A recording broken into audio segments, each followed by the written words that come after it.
The rain in Chicago fell in relentless, icy sheets, turning the bustling downtown into a blur of smeared taillights and shimmering pavement. Leo stood shivering under the feeble awning of a closed bookstore, the collar of his thin jacket pulled high. He clutched a damp, stained paper bag, the sum of his belongings. At 47, he was a former high school teacher, a grieving husband, and for the last 6 months officially homeless. The neon clock of a nearby diner glowed 9:18 p.m. His bus was late, again. The cold had seeped into his bones, a familiar, unwelcome guest. Then, through the curtain of rain, a figure emerged. A woman in a sleek, but now drenched, business dress hurried under the awning. Her arms wrapped tightly around herself, her teeth chattering audibly. She looked out of place, polished yet vulnerable, trembling from the cold. Leo tried to ignore her, to sink back into his own misery. But then a violent shiver racked her body. He looked down at the worn leather wallet in his hand. Inside was a single $20 bill, everything he had to his name until his next day labor shift.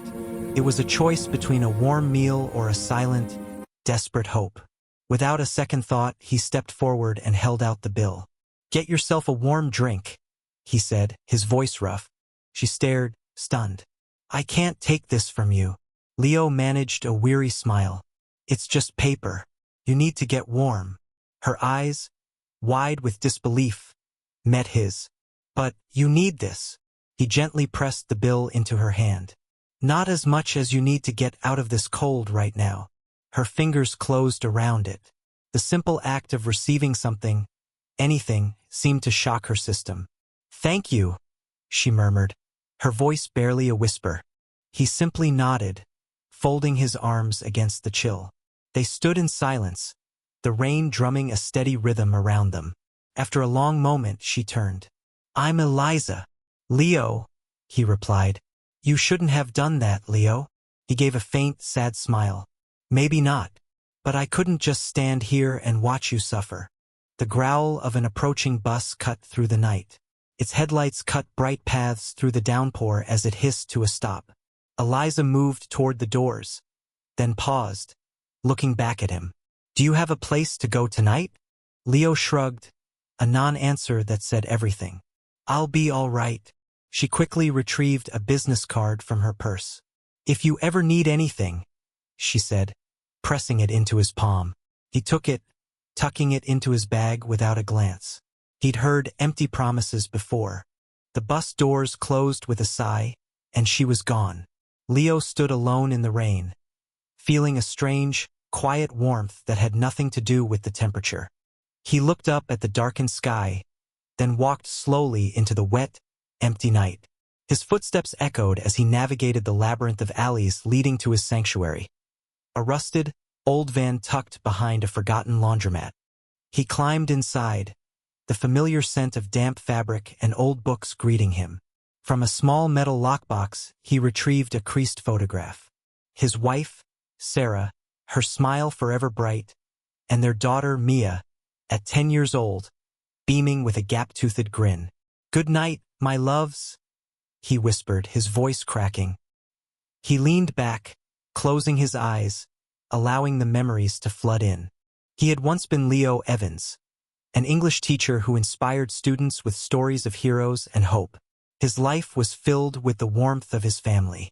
He had a wife, Sarah, who painted vibrant landscapes, filling their small home with bursts of color and light.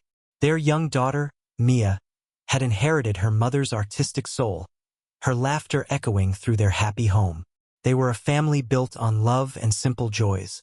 But that life was shattered in a single violent moment. A car accident, swift and merciless, stole Sarah and Mia from him forever. The world Leo knew collapsed into silence and grief. The pain was a heavy fog he couldn't escape, suffocating his will to go on. He lost his job, his home, everything that once tethered him to a normal life. The rusted van, parked behind a forgotten laundromat, became his last refuge, his only shelter from a world that had moved on without him. Yet he still tried. Every day, he visited the public library, scanning job boards and painstakingly rewriting his resume on shared computers. But every rejection, every unanswered application, felt like another door slamming shut, locking him out of a future he could no longer even envision. Tonight, after his encounter with Eliza, that future felt more distant than ever. Sitting in the cold, dark van, he thought of her. Why had he given away his last $20? Perhaps because in that moment of profound connection, the simple act of giving was the only way left for him to feel human, to feel like the man he used to be. Outside, the relentless rain continued to fall. Leo pulled a thin blanket over his shoulders, leaned his head against the cold window, and finally surrendered to the night.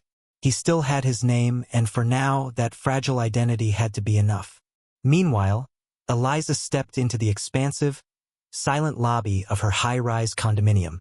The artificial warmth was immediate, but it did nothing to thaw the chill within her. She offered a mechanical nod to the concierge, her heels silent on the plush carpet as she walked to the elevator, the stranger's $20 bill still clutched tightly in her hand. Inside her minimalist penthouse, the silence was deafening. The space was a monument to cold, expensive perfection, devoid of personal photos, trinkets, or any sign of love. It was built for achievement, not for life. She dropped her purse and finally uncurled her fingers, looking at the crumpled bill. As she did, a small, folded square of notebook paper, stuck to it from the rain, fluttered to the floor. Frowning, she picked it up and carefully unfolded it. It was a child's drawing, done in pencil. 2 stick figures held hands under a rainbow. One was labeled Dad, the other me. Scrawled at the bottom were the heartbreaking words, "I miss you, Daddy. Love, Mia." Eliza's breath caught in her throat. She stared, her vision blurring, and sank onto her sleek sofa, the 20 in one hand, the fragile drawing in the other. The name Mia echoed in the sterile silence. The way Leo had held his paper bag, the deep sorrow in his eyes, the immense weight of his simple gesture. It all crashed down on her. This wasn't just a man who had given her his last dollar. This was a father who carried a memory of his child next to his last bit of money. A father who had nothing yet gave everything. She looked around her hollow apartment, and for the first time in over a decade, Eliza Thorne, founder and CEO of a multimillion-dollar tech firm, began to cry. She hadn't wept like this since she was a child, left utterly alone at a bus station with nothing but a small backpack. A stranger, a tired-looking woman, had given her a granola bar and sat with her in silence until help arrived. She never saw that woman again, but that small, unexpected act of kindness had been a lifeline. It had fueled her relentless drive to never be helpless again. But in her quest to build an empire, she had constructed impenetrable walls around her heart. Tonight, a stranger named Leo had quietly begun to dismantle them. The next morning, Eliza sat at her glass desk, a cold cup of tea beside her. The magnificent city sprawled beneath her, but her focus was locked entirely on the child's drawing, now smoothed flat under her palm. She had barely slept, haunted by the image of Leo's face and the selfless act that had cost him everything. She reached for her intercom. "David, I need you to find someone." Her assistant appeared instantly. "Of course, Miss Thorne." "Who?" "His name is Leo. I don't have a last name. He was at the corner of State and Madison last night around 9:15. He helped me. I need to find him." David nodded, masking his surprise. "I'll start immediately. And David," she added, her tone softening, "this is confidential." Over the next 48 hours, Eliza's formidable resources were quietly directed toward a new, deeply personal purpose. Traffic camera footage was reviewed, bus schedules were cross-referenced. It was like searching for a ghost in the machine. Finally, David returned with a slim file. "His name is Leo Evans. Former teacher. No current employment. We found a few online posts from a library computer seeking work. He lists a P.O. box." Eliza opened the folder to find an old yearbook photo and an expired teaching license, the digital ghost of the man she'd met. "Where is he now?" David hesitated. "Our security leads spotted him yesterday near the industrial district. He's living out of an old van." Eliza stood, her decision made. I'm going there. Eliza, is that safe? We can bring him here. No, she said firmly. This isn't a corporate negotiation. It's a debt of honor. An hour later, her car pulled up to the mouth of a grimy alley. She saw it immediately. The battered white van, looking as weary as its owner. She stepped out, the air thick with the smell of wet concrete and diesel. Her approach was quiet. The van's side door creaked open before she reached it. Leo stepped out, squinting in the dim light, his expression shifting from confusion to recognition, then to a deep, weary embarrassment. Eliza, he said, his voice rough with sleep. Hi, Leo. What are you doing here? I had to find you, she said simply. He crossed his arms, a defensive gesture. Why? To pay me back? A thank you would have sufficed. It's not about repayment, she replied. It's about not letting a light like that go out unnoticed. They stood in silence, two people from opposite ends of the world, connected by a single wet bill. Leo finally sighed. You came all this way for that? Eliza nodded. Yes, and perhaps for something more. The next time she found him, he was hauling scrap metal at a recycling yard. She watched from her car as he worked with a quiet, determined strength. When he took a break, she approached with 2 paper cups of coffee. I come in peace, she said, offering one. He took it, wary. You're persistent. I am, she agreed. Would you come with me? There's something I want to show you. He glanced at his foreman. I've got hours left. It's handled, she said. Consider this a field trip. He let out a short, surprised laugh. All right, let's see this field trip. They drove to the headquarters of Aura Tech, Eliza's company. Leo hesitated in the vast, echoing lobby. I don't fit in here, he muttered. Just come upstairs, she urged. In a quiet conference room, she sat across from him. This isn't about the money, Leo. I kept that. It's mine now. He looked puzzled. Okay. She leaned forward. I came because you made me remember who I used to be. A version of myself I locked away a long time ago. You reminded me that the most powerful innovations aren't always technological. Sometimes they're human. Leo looked down at his worn, dirty hands. Eliza, I'm just trying to make it to tomorrow. And that's precisely why I need you here, she said, sliding a folder across the table. Inside was a job description for Director of Ethical Culture. Leo scanned it, his brow furrowed. What is this? A new role, she explained. You'd advise on company culture, mentor new hires, help us remember the why behind the what. You'd help shape the very soul of this organization. He laughed, a dry, hollow sound. Eliza, look at me. I'm not a corporate consultant. I live in a van. You were a teacher, she countered. You haven't taught in years. You taught me something in 5 minutes that I'd forgotten for 20 years, she said, her voice softening. Leo looked away, overwhelmed. This is charity. It's not, she insisted. This is a role only you can fill. You know what it's like to be overlooked, to have everything taken from you, and yet you gave your last dollar to a stranger. That tells me more about integrity than any MBA ever could. He was silent, struggling. I'm not qualified. Eliza's gaze was steady. You don't need a degree to teach people how to be human. You've earned that knowledge in a way none of us have. Hope is a currency that never devalues. Leo's throat tightened. For the first time in years, he felt a flicker of something he thought was dead, purpose. Later, Leo sat on a park bench, the job offer untouched beside him. The old, familiar fear whispered to him. It's a trap. You'll fail. You always do. He didn't see Eliza approach until she sat down. You didn't read it, she noted. I don't need to, he said. I know how this story ends. Guys like me don't get these kinds of chances. You think I built a company by making poor investments in people? I think I don't belong in your world. Eliza stood. Then let me show you my world. The real one.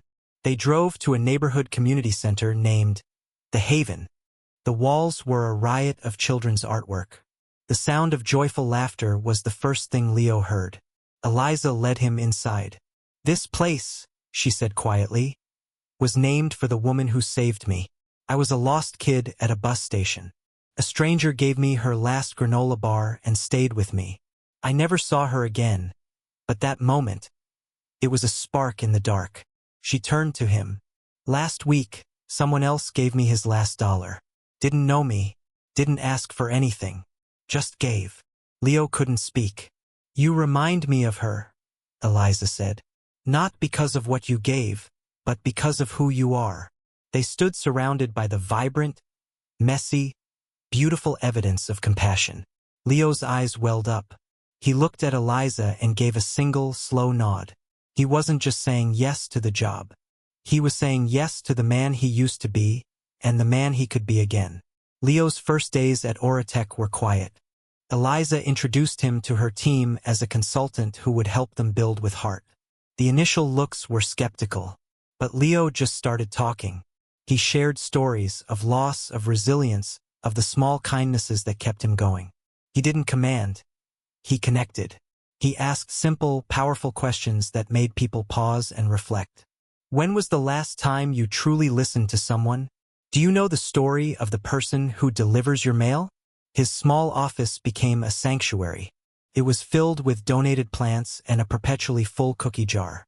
People started coming, not for solutions, but for a moment of peace, for a listening ear.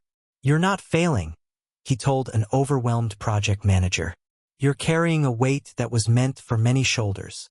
That makes you strong, not weak." This message, this profound truth, spread through the company like wildfire. Kindness is the one investment that always yields a return. Outside of work, life began to rebuild in quiet, meaningful ways. With an advance from the company, Leo rented a small apartment. It had a real bed, a functioning kitchen, and a door that locked.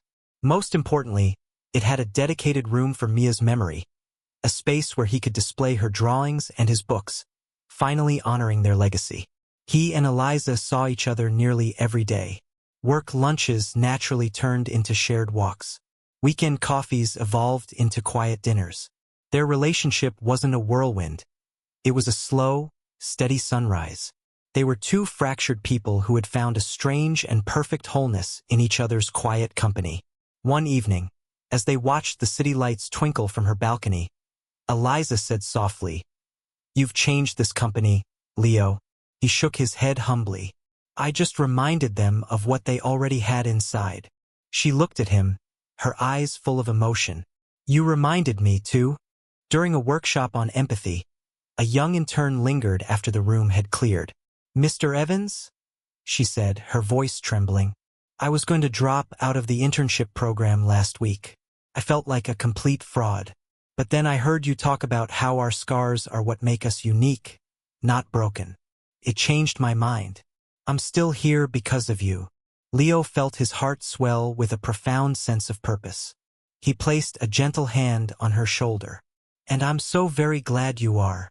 After she left, he sat in the quiet room, her words settling deep within him. He had spent so long wondering if he would ever be useful again. Now he knew. The Aura Tech Atrium was magically transformed for the Ripple Effect Gala. Gone were the product demos. The new theme was human connection. Eliza took the stage, radiant and calm.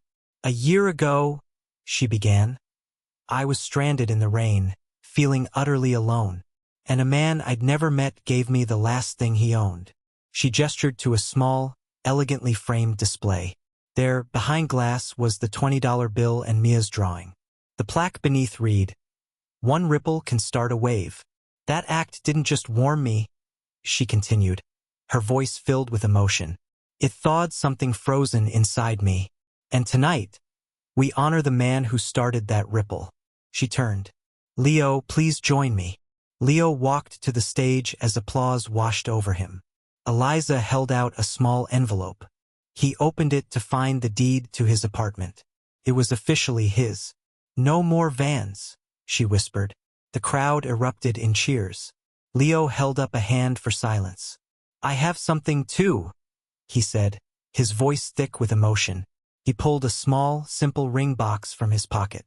You said that bill changed your life. But you gave me back my life. He opened the box. Eliza Thorne, will you marry me?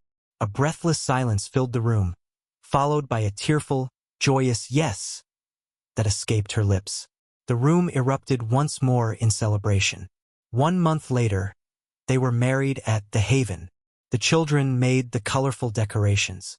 The cake was charmingly lopsided and absolutely perfect. Leo wore his one good suit. Eliza wore a simple, elegant dress. Mia's drawing was placed on a chair of honor, a silent witness to the new beginning born from love and loss. During their vows, Eliza took Leo's hands. You gave me your last dollar, she said. Tonight, I give you my forever. If this story of hope and second chances resonated with you, if it reminded you that a single act of kindness can truly rewrite a life, then your support means everything to our mission. Please like this video right now and share it with someone who needs to see this message today. But most importantly, subscribe to the Human Soul Kindness channel.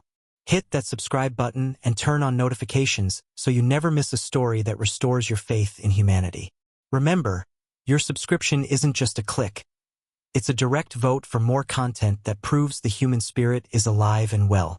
Subscribe now and join our growing community on this incredible journey of hope.